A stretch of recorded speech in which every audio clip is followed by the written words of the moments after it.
जय हिंद। भारत अखंडताओं से सुसज्जित एक देश, जिसकी पहचान बन गई उसकी भव्य संस्कृति, प्राचीन इतिहास और समृद्धि। वही समृद्धि जिसे देख चकाचौंध हो गया पश्चिम। वहां के देश किसी दीमक की तरह आए और खोखला कर गए हमारे यहाँ के भरपूर खेत खलिहान।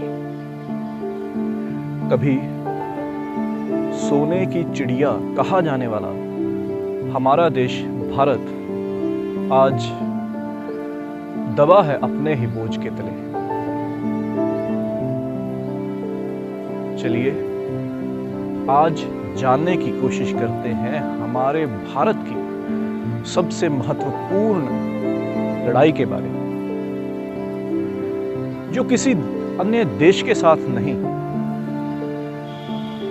अगर लड़ाई है तो हमारे ही देश के अंदर के एक राक्षस से।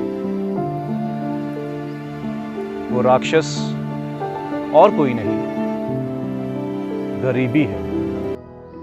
आइए जाने इस दुश्मन का कद और इसे हराने का तरीका। भारत दुनिया का दूसरा सबसे ज्यादा जनसंख्या वाला देश है। अगर NSSO 2011 की बात करें तो आज भी 21.9% लोग गरीबी रेखा से नीचे हैं।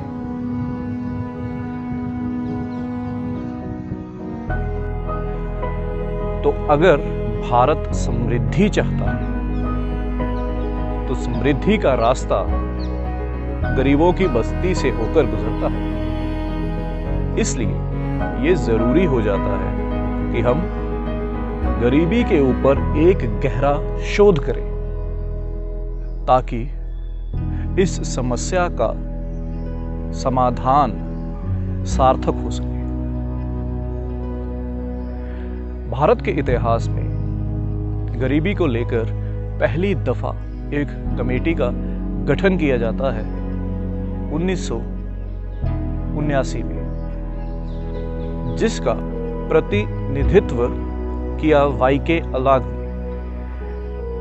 उस रिपोर्ट में भारत के हिसाब से कुछ पैमाने निर्धारित किए गए गरीबी को बयां करने का, गरीबी को डिफाइन करने के। बेसिकली इस कमेटी के आधार पर यह बात निकलकर सामने आई कि कैलोरिक पैरामीटर सबसे बेहतरीन एक पैमाना है जिसके ऊपर हम गरीबी को माप सकते हैं और इससे निदान पाने के लिए हम आगे मेहनत कर सकते हैं। हालांकि आगे आने वाले दौर में कुछ ऐसी कमेटियां भी स्थापित हुई, जैसे तेंदुलकर कमेटी, रंगाराजन साहब की कमेटी, जिसमें इस कैलोरीफिक पैमाने को बदलकर इनकम बेस कर दिया गया। कुछ आमदन के पैमाने रख दिए गए, जिससे यह साबित हुआ कि कौन गरीब है और कौन गरीब नहीं है, कौन गरीबी रेखा के नीचे है और कौन गरीबी रेखा के ऊपर है। इस शोधन का असर तब जग जाहिर हो जाता है जब USAID की एक रिपोर्ट में भारत की तारीफदारी होती है। इसी रिपोर्ट में यह कहा जाता है, यह स्थापित हुआ कि 1954 से लेकर पॉवर्टी इन इंडिया सिंस 1974 में यह स्थापित हुआ कि भारत ने अपनी गरीबी के ऊपर नियंत्रण पाने की कोशिश की है और भारत अपने इस पराक्रम में कुछ सफल भी हुआ है।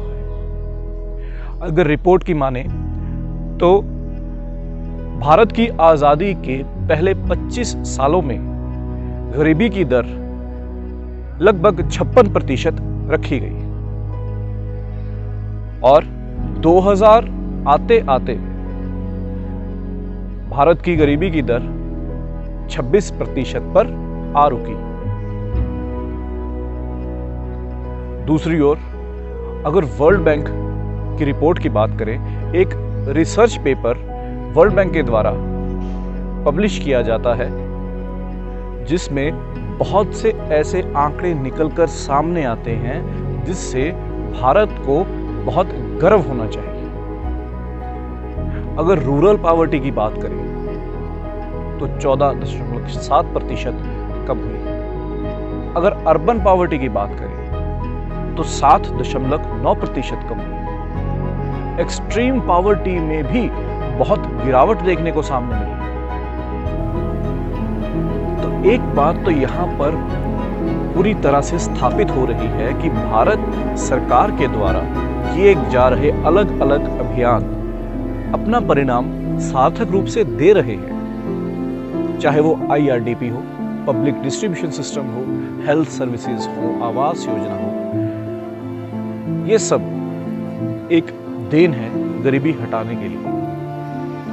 पर दूसरी ओर कुछ आंकड़े ऐसे भी हैं जिनके ऊपर नजर फिराना जरूरी है ताकि हमें संपूर्ण पिक्चर क्लियर हो सके। अगर FAO food and agriculture organisation की 2018 की रिपोर्ट के बारे में हम बात करें तो आज भी 4500 ऐसे बच्चे हैं भारत में जो भूख और माल न्यूट्रिशन से जूझ रहे हैं। ग्लोबल हेल्थ सर्वे की अगर बात करें कि भारत अपने छोटे पड़ोसी देश जैसे बांग्लादेश, श्रीलंका, मालदीव्स, इन सब से हेल्थ सिक्योरिटी में पिछड़ा हुआ है, जो हमारे लिए गर्व की बात नहीं है। दूसरी ओर RBI की एक publication handbook of statistics on Indian economy की बात करें तो आज भी भारत में 21.9% लोग गरीबी रेखा से नीचे पाए जाते हैं। सरकार द्वारा published national family health survey की 5th रिपोर्ट की बात करें तो आंकड़े चिंताजनक हैं। आज भी 19% लोगों के पास शौचालय की सुविधा ही नहीं है। आज हमारे भारत में 5G की तैयारी पुरजोर चल रही है, पर अगर दूसरी तरफ देखा जाए तो रूरल इलेक्ट्रिफिकेशन आज भी 97% पर ही रुकी है। देश की लगभग 50% महिलाएं आज भी खून की कमी से जूझ रही हैं। 33% रसोइयों में आज भी LPG का इस्तेमाल नहीं बल्कि लकड़ियों की आंच पर रोटियां सेकी जा रही हैं। ये सब आंकड़े बेहद शर्मनाक हैं। इन सब प्रत्यक्ष उदाहरणों से सर्वप्रथम ये तो स्थापित हो जाता है कि गरीबी पैसे की किल्लत नहीं, इसमें बहुत सारे अलग अलग पैमाने भी जुड़े हुए हैं, जैसे शिक्षा, सेहत, जीवन का स्तर।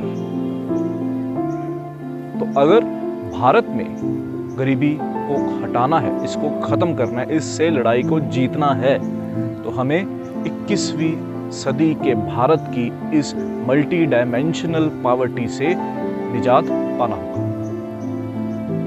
और दूसरा, इस परेशानी से निजात पाने के लिए हमें अलग अलग लेवल्स, अलग अलग पड़ाव पर काम करना होगा। अब चूंकि पूरी तस्वीर हमारे सामने है, तो आइए इस समस्या के निदान के तरीके पर एक चर्चा की जाए। इस समस्या के निदान के लिए हमें मुख्य तौर पर 3 पड़ावों पर काम करना जरूरी है, और ये भी बहुत जरूरी हो जाता है कि ये 3 पड़ाव अपनी जिम्मेदारी पूरी तरह निभाएं। तो पहला पड़ाव, पहला लेवल है सरकार का। देखिए, हमारे भारत में वेलफेयर स्टेट एस्टेब्लिश करने की आइडियोलॉजी हमारे संविधान में मौजूद है। हर सरकार के मैनिफेस्टो में यह साफ होता है कि हम भारतीय गरीबी को हटाने का प्रयास करेंगे, लोगों को शिक्षा देंगे, हेल्थ देंगे, वगैरह वगैरह। इसी के चलते भारत में अलग अलग प्रयास किए जाते हैं अलग अलग सरकारों के द्वारा, पर इनकी दिशा हमेशा एक ही है, गरीबी तक पहुंचने की और गरीबी को हटाने की। इसलिए सरकार की जो स्कीम्स हैं वो अलग अलग तरीके से काम करती हैं। For example, input, financial input, कुछ पैसे दे दिए जाते हैं, इसी तरह हेल्थ फ्री दे दी जाती है, वगैरह वगैरह, ताकि जो भी पॉपुलेशन, जो भी जनसंख्या गरीबी रेखा से नीचे है, दैट इज ग्राफ के लेफ्ट साइड में है, वो किसी ना किसी तरीके से राइट साइड में आ सके। इसी सिद्धांत को जैक ने अपनी किताब द एंड टू पॉवर्टी में तवज्जो दी, पर ऐसा होने के बावजूद भी कहीं ना कहीं ऐच्छिक नतीजे, ऐच्छिक समय में मिलने में अभी भी चूक हो रही है। इसका कारण क्या है, उसे समझने की कोशिश करते हैं। मुख्य तौर पर सेवाओं की डिलीवरी और सेवाओं का सरल बनाना सरकार के लिए चुनौतीदायक काम होता है। मेक्सिको का एक एग्जांपल लेते हैं। प्रोग्रेसा नाम का एक कंडीशनल कैश ट्रांसफर सिस्टम शुरू किया गया, जैसे हमारे भारत में डायरेक्ट बेनिफिट ट्रांसफर नाम की स्कीम चल रही है। दोनों में एक फर्क आपके सामने रखने की कोशिश करते हैं। भारत में गरीबों को डायरेक्टली सरकार पैसे उनके खातों में डाल रही है। प्रोग्रेसा में इस चीज के ऊपर एक कंडीशन लगा के दिया गया, जिसमें गरीबों को अनुदान एक कंडीशन के हिसाब से मिलेगा, जिसमें गरीब जितने नियमित रूप से गरीब भलाई सेवाओं से जुड़े हैं उनको अनुदान उस तरीके से मिलेगा। जितने नियमित रूप से बच्चे स्कूल जा रहे हैं, जितने नियमित रूप से महिलाएं इलाज के लिए अस्पताल जा रही हैं, इत्यादि।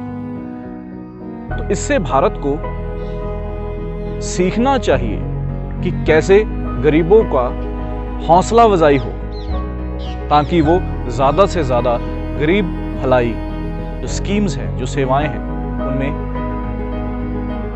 एनरोल कर सके। दूसरी ओर वर्ल्ड बैंक की एक रिपोर्ट, वर्ल्ड एब्सेंटिज्म रिपोर्ट में यह पाया गया कि भारत में 43% जो सरकारी मुलाजिम हैं वो अपने दफ्तर में मौजूद नहीं रहते, वो एब्सेंट रहते हैं, गैर हाजिर रहते हैं, जिसके कारण सर्विसेज डिलीवरी में बहुत मुश्किलों का सामना करना पड़ता है। अगर एक गरीब अपनी एक दिहाड़ी को छोड़कर किसी सरकारी दफ्तर में, अस्पताल में या किसी भी पब्लिक ऑफिस में जाता है, तो वहां पे अगर रिलेटेड ऑफिसर ना मिले तो ना कि केवल उसका काम नहीं होगा, बल्कि उसकी एक दिहाड़ी की कीमत भी उसे अदा करनी पड़ेगी, जिससे जाहिर तौर पर गरीबों में डीमोटिवेशन आती है, लोगों में डीमोटिवेशन आती है। तो हमें चाहिए, सरकार को चाहिए कि इस चीज के ऊपर ध्यान दे। चलिए आगे बात करते हैं बैंकिंग सिस्टम की। तो बैंकिंग सिस्टम के लिए जो लोग गरीबी से जूझ रहे हैं, पॉवर्टी लाइन के नीचे हैं, सरकार उनके लिए बहुत वाजिब दरों के ऊपर ऋण की सर्विस उपलब्ध करवाती है अलग अलग बैंक्स में। पर समस्या यहाँ पे ये निकलकर सामने आ जाती है कि इस ऋण को गरीब लेने में हिचकिचाहट करते हैं। अब ये हिचकिचाहट क्यों है? वो क्यों उन शाहूकारों के पास जा रहे हैं जिनकी दर बैंकों से बहुत ज्यादा है और वहां पे उनकी हरासमेंट और उनकी एक्सप्लॉयटेशन भी हो रही है? ऐसा क्यों? इसका जवाब बहुत सरल है। देखा जाए तो गरीब या गरीबी से जूझ रहे लोग कम पढ़े लिखे या अनपढ़ होते हैं। उन्हें बैंकों का फॉर्मल सिस्टम समझ में नहीं आता और ना ही उनके पास इतनी ताकत होती है कि वो कई बार नियमित रूप से अपनी किश्तों का संचालन चला सकें।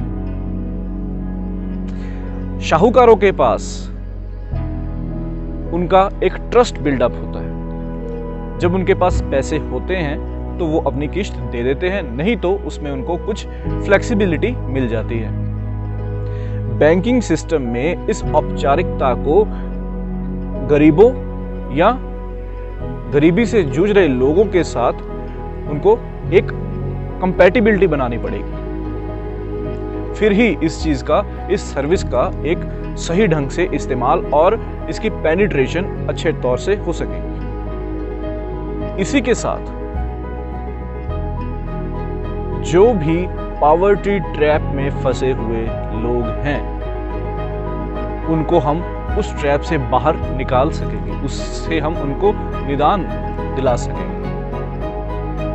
अब दूसरे वर्ग की बात करें जिसमें गरीबी से जूझ रहे लोग हैं, तो इस लेवल की बहुत सारी अलग अलग समस्याएं हैं। पहली सबसे बड़ी समस्या यह है कि इस वर्ग के लोगों की जो सोच है उसका केंद्र है पैसा। तो जितनी भी सरकार भलाई, गरीब भलाई सेवाएं चला रही है उसमें जिन जिन में भी पैसे का अनुदान प्राप्त हो रहा है उसमें लोगों की दिलचस्पी ज्यादा रहती है। शिक्षा को महत्वपूर्ण नहीं समझा जाता, उसकी अहमियत को नहीं समझा जाता। सेहत की अगर बात करें तो आज भी गरीबी से जूझ रहे लोग फॉर्मल हॉस्पिटल्स की बजाय झाड़े डलवाते हैं, भूत प्रेत में यकीन रखते हैं, जिसके कारण बीमारियां पनपती हैं और सेहत खराब होनी वाजिब है। इसके अलावा जितनी भी सरकार की स्कीम्स या अभियान भारत में चल रहे हैं उसमें नियमित तौर से जुड़ने में इस वर्ग के लोगों को मुश्किल सामने आती है। Nobel laureate economist Abhijit Banerjee ने अपनी किताब पुअर इकोनॉमी में इन्हीं सब हानिकारक चीजों के ऊपर रोशनी डालने की कोशिश की।